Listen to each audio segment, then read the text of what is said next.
10 वर्षाचे असताना माझ्या आयुष्यात काळोखात दाटलेला होता. आईला हार्ट अटॅक आलेला होता आणि सगळं काही संपलेलं होतं.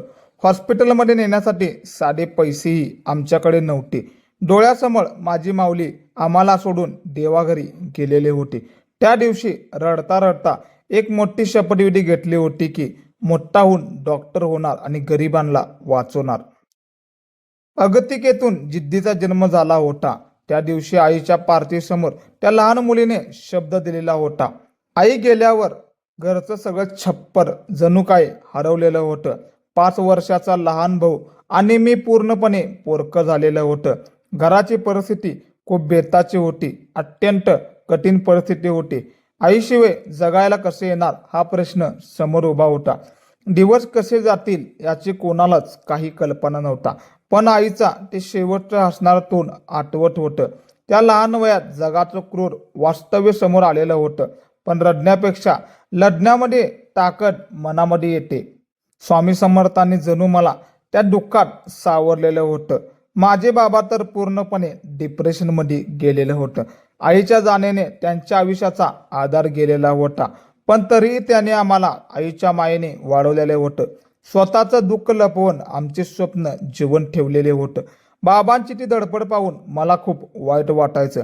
त्यांच्या डोळ्यात नेहमी आईची आठवण स्पष्ट दिसायची. घरामध्ये शांतता असायची पण मन खूप वादळ होते. आम्ही लहान होतो, जबाबदारांनी जाणीव मोठी होती.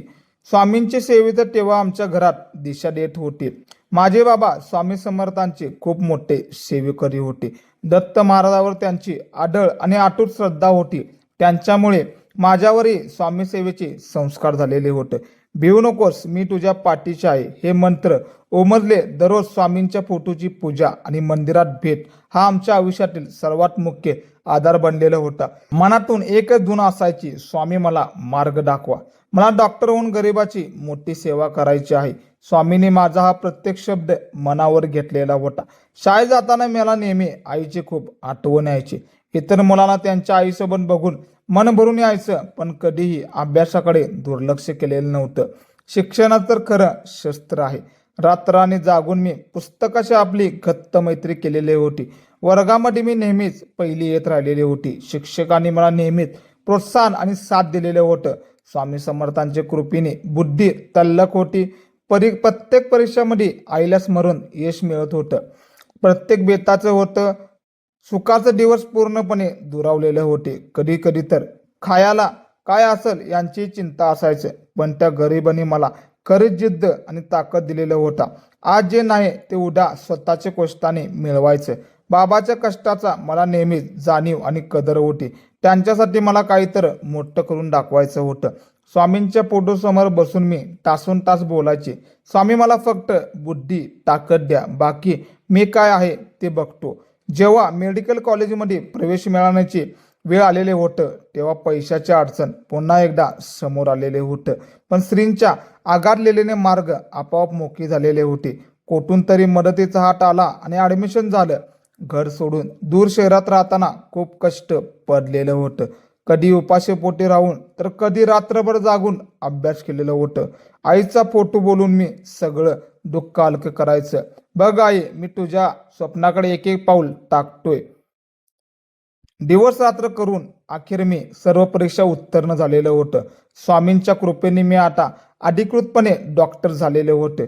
ज्या दिवशी पहिल्या गळ्यात स्टेथोस्कोप पडला त्या दिवशी आईचे मला खूप जास्त आठवण आलेली होती. डोळ्यात आनंद अश्रू वाट होती आणि मनात समाधान होतं. बाबाच्या डोळ्यातही मला आज एक वेगळी चमक दिसलेली होती. स्वप्न तर पूर्ण झाले होते, ध्येय अजून बाकी राहिलेलं होतं. पहिली संधी मिळाली आणि मी सेवेला सुरुवात केलेले होतं. डॉक्टर झाल्यावर मी कधी पैशाचे मागे धावलेलं नव्हतं. माझ्याकडे येणारे प्रत्येक रुग्णात मी देव पाहिलेला होता. या रुग्णाची परिस्थिती गरीब असायची त्यांच्याकडे मी कधीच कसलेही शुल्क घेतलेलं नव्हतं. गरिबाची सेवा हेच माझं सर्वात मोठं मंदिर भरलेलं होतं. कारण मी त्या गरिबाचे चटके सोसलेले होते. कामाचा कधी कंटाळ कधीच आलेला नव्हता. उलट आनंद मिळत होता.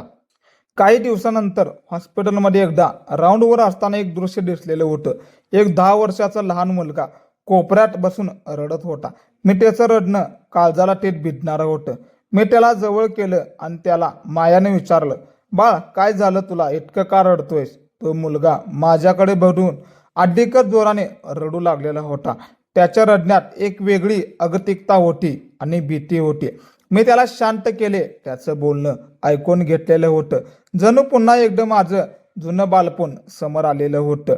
तो मुलगा रडत म्हणाला, आईला हार्ट प्रॉब्लेम आहे. आता माझ्याकडं पैसे नाहीत. त्याचे ते शब्द ऐकून मी क्षणभर पूर्णपणे स्तब्ध झालेलं होतं. माझं स्वतःचं बालपण माझ्या डोळ्यासमोर उभं झालेलं होतं. त्याच जागी जणू 10 वर्षाचा मीही उभा होतो. त्या मुलाचं आणि त्या आईचं नातं खूप घट्ट होतं. त्याला आपली आई गमवायची खूप जास्त भीती होती. जगाकडे पैसे नसले की मदतीला कोणच नसते, हे कटू सत्य त्या मुलाला सुद्धा आज उमगलेलं होतं. त्याचे डोळे मदतीसाठी जणू स्वामींकडे साकडे घालत होते. मी त्या मुलाला मायाने जवळ घेतलं. खूप धीर धरलेलं होतं. बाळ रडू नकस, तुझी आई नक्की बरी होईल. त्याच्या डोळ्यात मला स्वतःचं प्रतिबिंब दिसत होतं. आईला दिलेल्या शपथेची आठवण ताजी झालेली होती. मी मनात ठरवलं होतं की आता काही झालं तरी त्या मुलाच्या आईला मी मरू देणार नाही. पैशाअभावी कोणाचंही आयुष्य संपू नये हा धैर्य ठेवलेला होता. स्वामींनी मला या मुलाच्या मदतीसाठी येथे पाठवलेलं होता. हा फक्त योगायोग नव्हता तर स्वामींची खूप मोठी योजना होती. त्या माऊलीचे हार्ट ऑपरेशन मी विनामूल्य करायचं ठरवलेलं होतं. 1 रुपये न घेता त्या माऊलीचं प्राण वाचवलेलं होतं. ऑपरेशन थिएटरमध्ये जाताना मी फक्त श्री स्वामी समर्थांचे नाव घेतलेलं होतं. स्वामी आज माझ्या हातानं तुम्ही यश द्या असं म्हटलेलं होतं. ऑपरेशन यशस्वीरित्या माऊलीला नवीन आयुष्य मिळालेलं होतं. तो मुलगा आनंदाने नाचू लागलेला होता. मला मिठी मारलं. चेहऱ्यावर हसू ही सर्वात मोठी फी होती. आईला दिलेले सर्व वाक्य खऱ्या अर्थाने पूर्तता होती. स्वामीच्या आशीर्वादाने अशक्य गोष्ट शक्य झालेली होती. अशा अनेक ऑपरेशन मी स्वतःच्या आयुष्यामध्ये विनामूल्य केलेले होतं, पण कधीही त्याचा गवगवा किंवा बडीजाव केलेलं नव्हतं. कारण ही माझी जिद्द होती, कोणताही अहंकार नव्हता. रुग्णांना बरं करणं हीच तर माझी खरी ईश्वर सेवा होती. ज्या रुग्णाकडे औषधासाठी पैसे नसायचे त्यांना मी माझ्या पगारातून नेहमी मदत करत राहिलेलं होतं. लोकांनी मला देवदूत म्हटले होतं, मग मी स्वतःला सेवकरी मानलेलं होतं. स्वामींचा आशीर्वाद पाठीशी असताना कशाचीच कमतरता नव्हती. स्वामी कुणाचंही देणे कधीच बाकी ठेवत नाहीत. लोक मला विचारतात की तुमचा देव कुठे आहे? मी सांगतो, तो त्या गरीब रुग्णांच्या आशीर्वादात आहे. कधीही मोठापणा मिरवलेला नव्हता. मी आजही छोटा आहे, कारण स्वामींनी मला शून्यातून पुन्हा घडवलेलं आहे. काम करताना अनेकदा मला स्वामींचे साथ जाणवते. जणू कठीण शस्त्रक्रियेवेळी तेच माझे हात चालवतात. अडचणी येतात पण स्वामी ते मार्ग नेहमी मोकळा करत असतात. श्रद्धा आणि सुभारे असेल तर देव नक्कीच धावून येतात.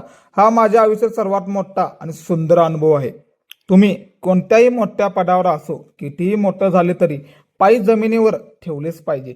गर्विष्ठपणा कधीही माझ्या मनात नव्हता आणि शिरवू दिलेला नव्हता, कारण मी पाहिलेले दुःख मला नेहमीच नवरं ठेवते.